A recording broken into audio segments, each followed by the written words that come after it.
Welcome to Bamfordrose and another question of the week.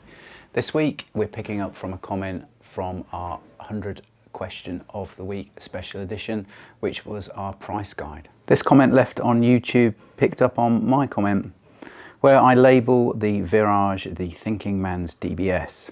That prompted a few people to get in touch and question, I've overlooked the Virage, is it really worth it? When I worked at the factory, I really loved the Virage when it came out. It was a stopgap between the outgoing DBS and incoming new Vanquish. So it filled that gap between 2011 and 2012, and prices started from in the region of 150k. But because it was a gap fill, because it needed a bit of pushing in the marketplace to sell, paint colours are beautiful.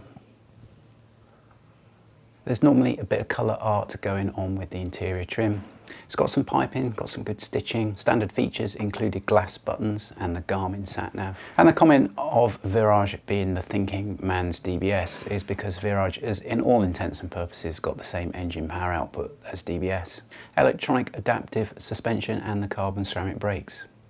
So under the skin it is a DBS, but that's all wrapped up in the classic beautiful lines which the Virage has, whereas the DBS is a bit more brash, a bit more in your face. The 2013 DB9 sort of carried over the same sort of lines, had carbon ceramic brakes, had electronic adaptive suspension. The engine was the same as the Vanquish 565 bhp engine, but was limited in DB 9.2 to 510 bhp, making the motor from the Virage and the motor from the new 2013 DB 9.2 in all intents and purposes exactly the same. Scour the market today and you'll only find a few examples for sale. They're super rare. They were only available between 2011 and 2012, so age doesn't really come into the price too much. It's going to be about mileage and condition. Lower end of the market for Virage seems to be low to middle 50s. Going up to mid 60s, 70k for the best low mileage pristine example you can find. That means they trade at pretty much exactly the same money, exactly the same starting point as a 2013 DB9, which starts off at late 50s, early 60s. The lower end of the DBS market appears to be about 70s at the moment, but you've got to be really careful at a DBS purchase at the lower end of the market. They can be well-used cars, and some of those cars at the lower end do need quite a bit of maintenance on them and have lost the newness feel to them. Every Virage I've come across has been cherished, and when you sit inside one, you've still got a level of newness, and they're well-kept, maintained cars.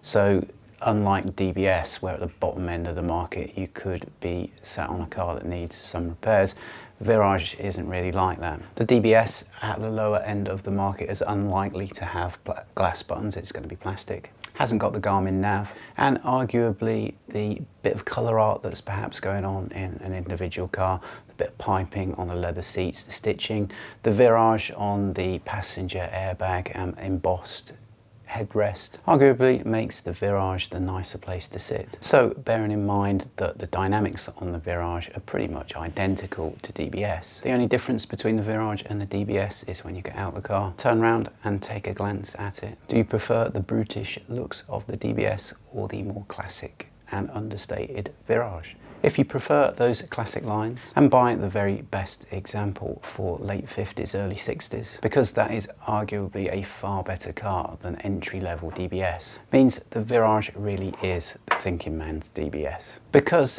the last of the Virage compared to the first of the DB 9.2, the Virage arguably carries the higher premium, is obvious signs that the market already does favour the Virage. And because of their rarity relative to DB9, I think time will treat the Virage well and prices will continue to rise. So is the Virage worth it?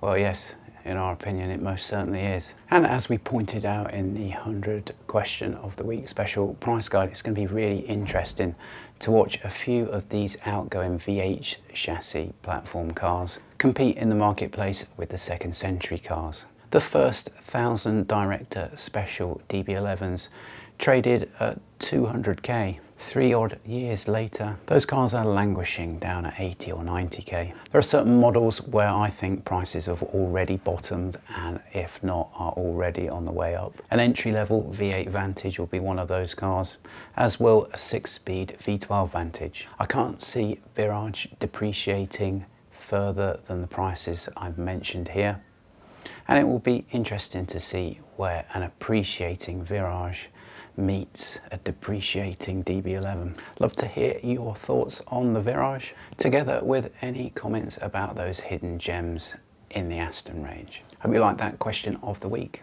As always, it really helps us if you can like, comment and subscribe to our channel. We'll see you on the next question of the week.